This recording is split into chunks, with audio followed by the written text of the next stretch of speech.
Hello, welcome to this video. Today we're looking at Microsoft Teams. It's going to run through a new update, a new feature that's just been released.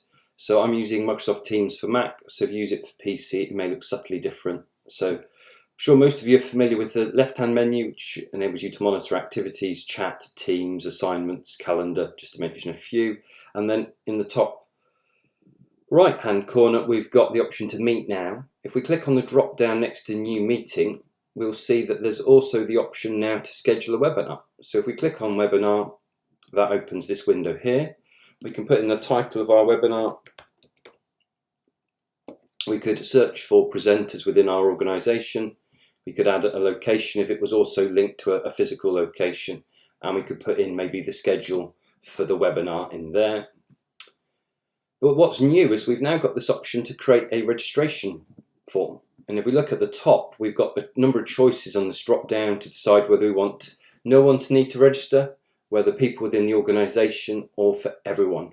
That needs to be enabled by your IT admin to make that available. So let's look at the registration form. So we click on the link there, and I'll just expand this window for you.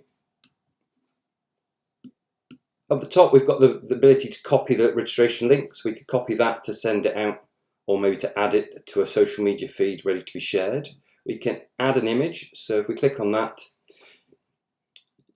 it says to get the best results you need to choose an image of 918 by 120 pixels. So I've done that. I've created an image using Canva. There's lots of other tools out there. Canva, Pictochart would both allow you to create custom sized graphics. So I'll open that and include that in there. I can then add my title,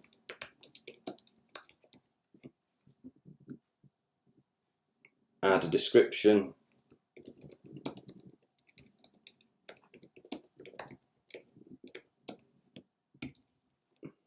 I could add speakers at this point, and then we've got the registration form itself. So as default it gives you their first name, their surname and their email, but you can add additional fields including job title, organisation maybe, and in addition to that you can also add a customised question where you could ask the question. With those additional questions you can decide whether they're compulsory required questions or whether they're optional just by ticking the box. So we've now completed the editing we want to do. We've got the details we want to capture on the registration. We've got a description. So all we need to do is copy that registration link, make sure we save our form changes, and that's what it's going to look like for people. We can then close that